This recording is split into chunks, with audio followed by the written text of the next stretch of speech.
Hello and welcome again to Inside Geneva. In today's programme, we're going to cautiously but objectively take a look at a UN agency which for years, it seems, was not in the news but is now in the eye of a political and media storm. That agency is UNRWA, long version, the United Nations Relief and Work Agency for Palestinian refugees. UNRWA was founded in 1949 to support almost 1 million Palestinians who were expelled or fled from what is now Israel, losing their homes and livelihoods in the process. That was, yes, 75 years ago. So why does UNRWA still exist? In reality, it's an organization providing public-like services such as education, primary health care, to one of the most destitute communities in the Middle East, being the Palestinian refugees. And UNRWA has been created to be a temporary organization to provide, in fact, these services, to provide also some job opportunity, to invest, in fact, in human development of this community until the day there is a lasting and fair political solution between Israel and Palestine.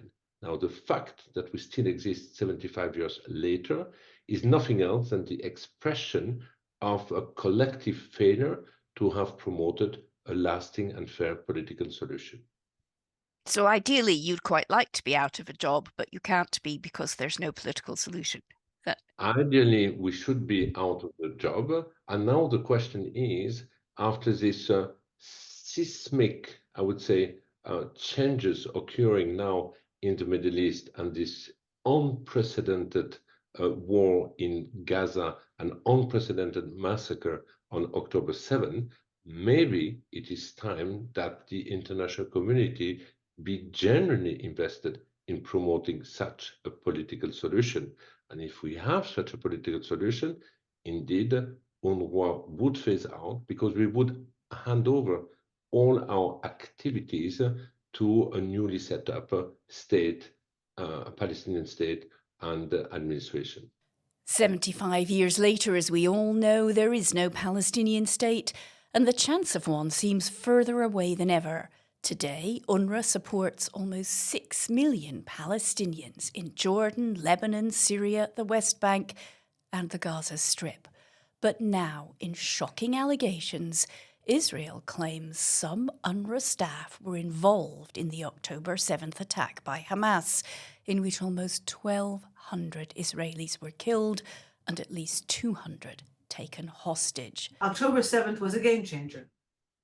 And what happened on that day required us in Israel and many people in the international community to take another look at what was going on, because the involvement, direct involvement of those 13 UNRWA employees in the October 7th attacks on Israel changed everything.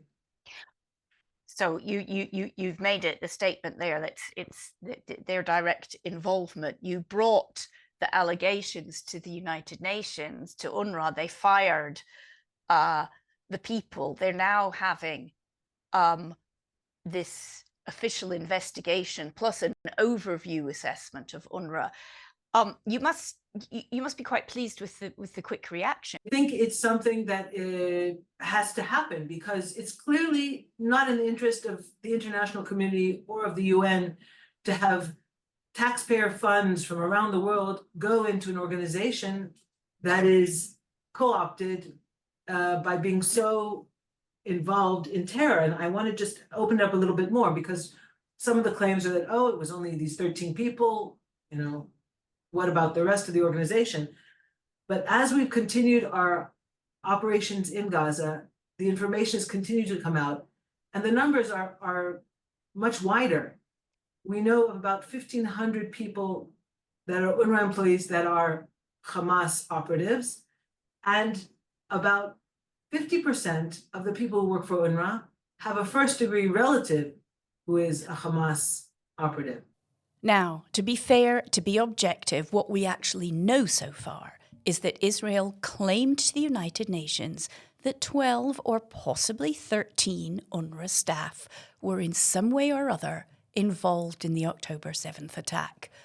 UNRWA immediately fired those staff members, and now the UN has launched an investigation. UNRWA has 13,000 staff in Gaza. It runs schools and clinics. Aid agencies pride themselves on their neutrality and impartiality. So what do other leading humanitarians think? Very serious allegations. And I felt really when I heard of it that potentially 12 colleagues in UNRWA have betrayed every fundamental humanitarian ideal. We're supposed to be humanitarians by being neutral, independent, impartial. If we take sides, if we start to fight in a conflict, I mean, we undermine those sacred humanitarian values for all. So you have said, and in fact the humanitarian community is pretty much speaking with one voice here, that UNRWA is crucial in Gaza and cannot be replaced. Why not? There are other aid agencies there. Your own is among them. Well, the other organizations, including the Norwegian Refugee Council, we have 60 colleagues inside Gaza at the moment. We're one of the larger non-governmental organizations, but I would admit that all of us combined, all of the non-governmental organizations, all of the Red Cross, Red Crescent organizations, all of the UN agencies combined were not even half of what UNRWA is for Gazan society. And the reason for that is the whole premise that Gaza, the West Bank, the Palestinians have been a population under occupation, under siege. They haven't had a state since 1948. The whole purpose of UNRWA is to provide social services, education, healthcare, and hopefully more and more works so that one day they can stand on their own feet within the nation state. But until then, it's UNRWA is what is the governance, social services, if you like, for the Palestinians. So Jan Egeland is making the point that Philippe Lazzarini also made. UNRWA's mandate is different from that of the classic aid agency. It was supposed to be temporary, but because there has been no political solution in the Middle East, it's still there. The current Israeli government seems to have ruled out any chance of a two-state solution, and some believe that one of Israel's real problems with UNRWA is that, in working with Palestinians, it still holds out the hope of statehood. Israel has long accused UNRWA of being biased. They've criticized their approach to education because UNRWA is the main organizer of schools and education in Palestinian areas. And then a long-running complaint is that UNRWA, by its very nature and its very mandate, keeps the refugee issue alive. Issues like the right of return for Palestinian refugees who left after the events of 1948 and the founding of the State of Israel. So the complaints against UNRWA have been around for a long time. They run deep, and this is the latest series of allegations, but again, they're serious allegations, and Israel says that they have evidence to prove them. We still don't know what the full extent of that evidence is, but even if it's true, we still need UNRWA funding because we need UNRWA to be funded because they need to function.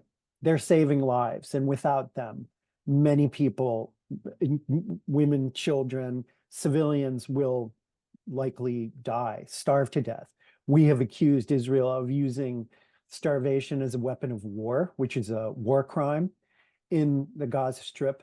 So we need UNRWA on its feet. Human Rights Watch is critical of the way Israel is conducting its war on Hamas and the effect on civilians. Charbonneau, too, sees the allegations against UNRWA as very serious, but he would like to see the evidence.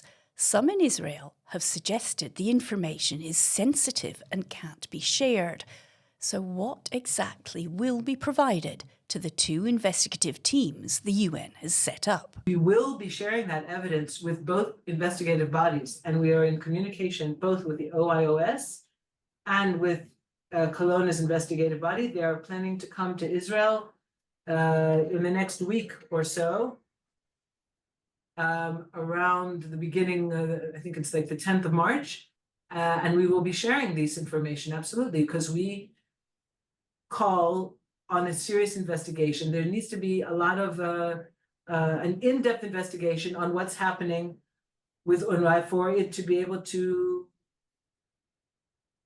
be resolved. We cannot continue with the current situation where UNRWA is part of the problem and not part of the solution.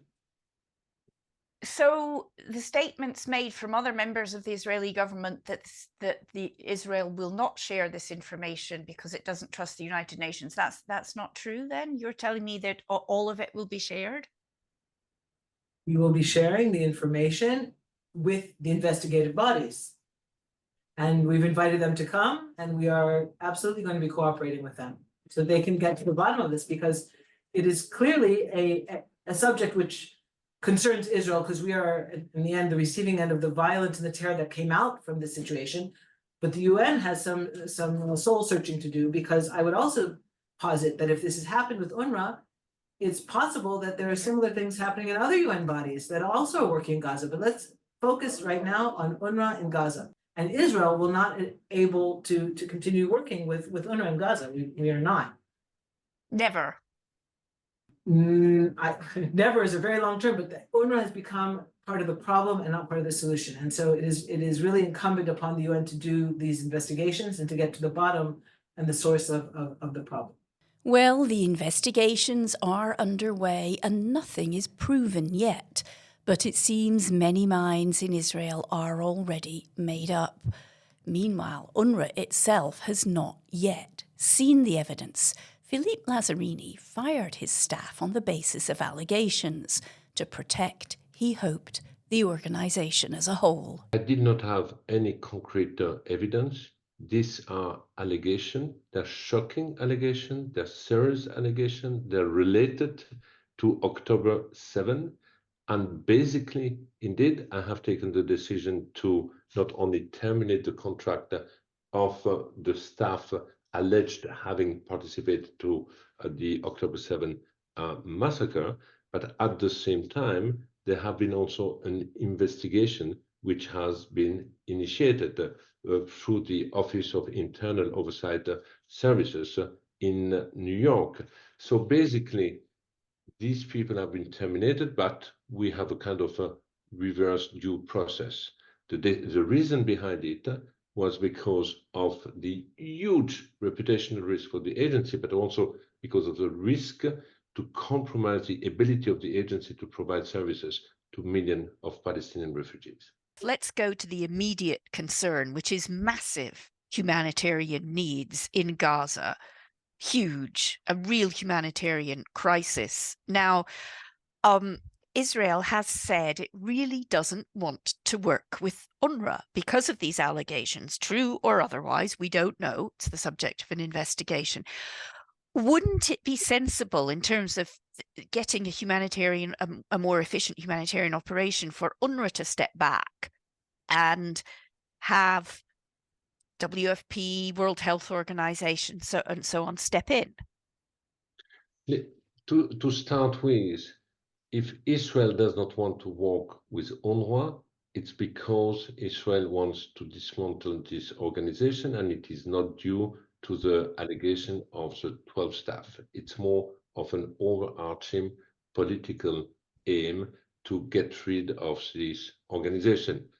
We heard many times during this war a number of Israeli politicians saying that one aim of this war is not only to get rid of Hamas, we have to get rid of UNRWA as an agency. And here we are. Now, today, the needs are absolutely staggering in the Gaza Strip. And by the way, by any account, if you look at 5% of the population within 4 months has been either killed, injured, or is missing. That in 4 months, a region where hunger has never been really experienced, we are talking about a pocket of starvation and possibly famine, as the World Food Programme has indicated. You have 80-90% of the population which has been moved.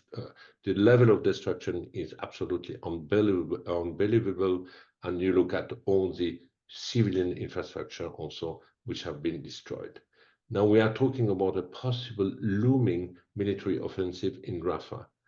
UNRWA is the agency which has an extraordinary footprint in the Gaza Strip, with 13,000 employees present for decades. All the other agencies have a very, I would say, modest footprint for the time being in the Gaza Strip.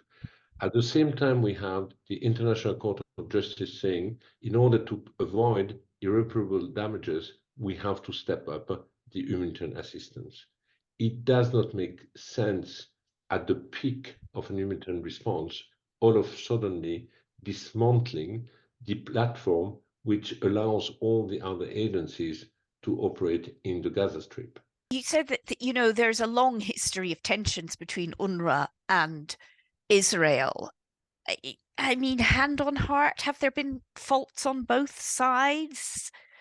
If you look back at UNRWA's history, have mistakes been made? There have always mistakes being made, and whenever a mistake is, identified, it is adjusted, it is corrected, and this is the reason why agencies have a mechanism to manage a risk, and this is also the reason why today we have commissioned a group of independent institutes, 3 of them Scandinavian, from Denmark, Sweden, and Oslo, under the chairmanship of former Minister of Foreign Affairs Catherine Colonna, to look at, in fact, all these internal mechanisms, to look at how the agency in the past and today is dealing with any breaches of neutrality. As you said, it's an extraordinarily polarized environment, a very emotional environment. It's a divided environment. Everything seems to be black or white, and obviously reality is far more complex than looking at through the lens of the black and white. But in reaction to the allegations against UNRWA, some donor governments have chosen what Lazzarini might call that simple black and white response by suspending their funding before the investigations have even started, let alone been completed. For many humanitarians, that's the wrong choice. UNRWA has done everything right since this crisis started. Number one, they didn't suspend, which would be the normal thing. They fired the 12 staff that might have done what Israel, the party to the conflict, alleges. Secondly, they've asked for an international investigation in all sides of what happened, which is ongoing. And then on top of that, they've also asked 3 Scandinavian research institutes to look at how we operate. Could there be something with our education systems or whatever that we need to reform? It's an open invitation for a very fine organization to potentially reform and improve further. I see you have been from the moment this started really indignant, angry at the fact that the big donors, the United States, United Kingdom, Germany, were so quick to suspend aid. You said they're doing everything wrong. They are. Number one, how come it took, a few minutes for them to suspend all funding after they had gotten these allegations? There seems to be some kind of orchestration here. And finally, a very important point of principle here. How come these countries are still selling and providing arms to Israel after a a million evidence of Israeli soldiers, civilians, politicians and others committing grave violations of humanitarian law. I mean, Israel has killed more than 10,000 children. They've destroyed 360,000 civilian housing units, and they have had no suspension of either aid nor arms. By that logic, the one party that could receive nothing from the United States would be Israel.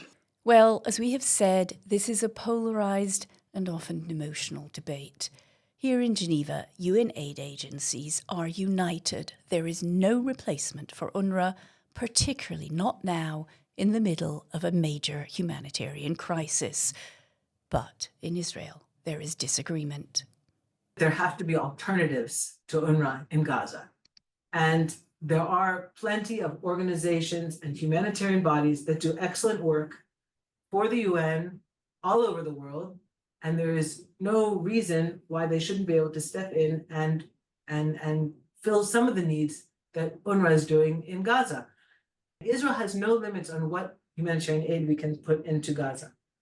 The limits are right now inside the Gaza Strip, with a big part of the bulk of the problem being UNRWA and their logistical capabilities and their links with terror. Just let me stop you there, because as I said at the beginning of this interview, I'm a Geneva correspondent, so I listen to the humanitarian agencies every week. And it's not just one of them, it's all of them who say that, you know, the difficulties with aid getting in, if we really want to go in that direction, are primarily the very limited crossing points, the endless checks, the repeated denials. So I don't think that you know, it would be fair for me not to question you when you say that it's nothing to do with the body which controls the aid going in and out, which is Israel. And we're working together to try and find solutions and ways to get the aid and the humanitarian assistance into Gaza. So all of those agencies that you mentioned, we're aware of, we work with them, and it is a big challenge, but one which will not be solved by a UNRWA, which is helping to do terror attacks on Israel. That will not stand. There's something rotten, I would say. Can I just ask you if you want to stand by the statement that UNRWA as an institution is doing that? It's 30,000 people, just to remind you. Well, I'm talking about UNRWA in Gaza. UNRWA in Gaza. That's 13,000. That's 13,000. And the numbers that I've said, I stand by them. Of the 1,400 that are employees, 1,400 UNRWA employees that are militants in Hamas, the 10% of the employee, which is 10% of the 13,000, and 50% that have first-degree relatives. Which means, but I always say, don't be surprised that they're so deeply embedded. And the involvement of those 13 people on the October 7th events is just, I would say, an indication of what else is going on. Okay, so for balance, I do have to point out that Israel's claims that 10% of UNRWA staff are involved with Hamas, or that half have family members who are connected to Hamas, are for now just that, claims, not proven facts. And lawyers will point out that having a relative who might be a bad person is not a reason to convict. But on October 7th, Israel suffered appalling violence. That is a fact. So when the United Nations tries to point out that the tensions in the Middle East are long-standing, the feelings of hurt and anger in Israel are understandable. I have condemned unequivocally the horrifying and unprecedented 7 October acts of terror by Hamas in Israel. Nothing can justify the deliberate killing, injuring and kidnapping of civilians or the launching of rockets against civilian targets. All hostages must be treated humanely and released immediately and without conditions. It is important to also recognize the attacks by Hamas did not happen in a vacuum. The Palestinian people have been subjected to 56 years of suffocating occupation. And there's no question that Israel has been extremely critical of the United Nations. Let's not forget that they have repeatedly called for the UN Secretary General, Antonio Guterres, to resign when the Secretary General in the Security Council strongly condemned what Hamas and other Palestinian armed groups did on October 7th, the atrocities that they committed. He also said that these atrocities didn't take place in a vacuum, and that caused outrage on the part of the Israeli government. The Israeli foreign minister canceled a meeting with the Secretary General because of it, and then very quickly they said that he should resign. So the criticism against the UN has been very strong, and yes, the Israeli government seems to want the UN to take sides, and this is not something that humanitarians can do. They have to function as neutral parties whose job it is to provide life-saving humanitarian assistance. That's what they're there for. And whether it's UN humanitarian organizations or the International Committee of the Red Cross, they should not be forced to take a side. But in Israel, some believe that aid agencies are anything but impartial and neutral. The Israeli government has repeatedly claimed that in densely populated Gaza, Hamas is operating in or near hospitals. So why, many Israelis ask, don't aid agencies call that out? Independent and neutral, it requires very careful standards. And I almost have sort of pity on them. If they're inside Gaza and they're working and the de facto government is run by Hamas, then it may be very difficult for them to speak out about things that they see are a problem. It may be difficult for them to say, there's something going on in the basement here that we need to look at. But at the end of the day, if they're not being fair and if they're not able to call out and criticize a misuse of a humanitarian infrastructure by a terrorist body, then in the end they're in a situation of some kind of complicity. And I cannot just let it stand and have them get away with it, because it's untenable. And I think that we are seeing over the last few months, there's a great deal of public anger and feeling of abandonment, that the UN is doing so much for so many others, but when Israel is now in a time of crisis, when our hostages are being held, without anyone seeing them, having a sign of life, or getting medicine to them, that we are left out. So yes, for Geneva, I would say, voice from Jerusalem, there's this definite feeling of anger and of abandonment by the international humanitarian community over there.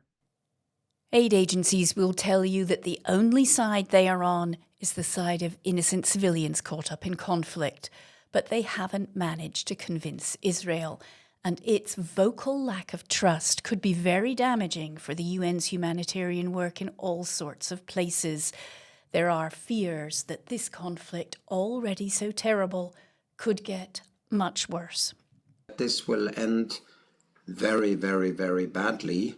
And I know it can end even worse than now, even though we are at the point where we have more dead children in Gaza in these 4 or 5 months than in all other armed conflict combined worldwide in the same period. 3 times more children died in 3 months in the Gaza war than in 2 years of the Ukraine war. But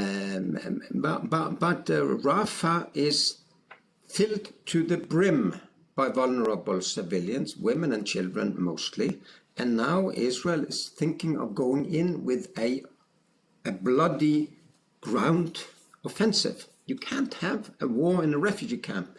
And Rafah is today the world's largest refugee camp. There is no other way to put it. We would hold United States, United Kingdom, Germany and all of these other countries providing the arms to this. Canada and others even are part of this.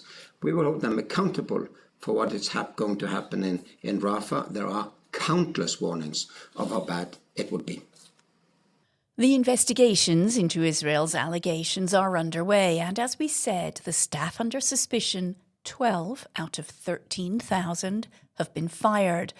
But UNRWA's biggest donors, the United States, the United Kingdom and Germany, have suspended their funding, and Philippe Lazzarini warns the agency may not be able to continue.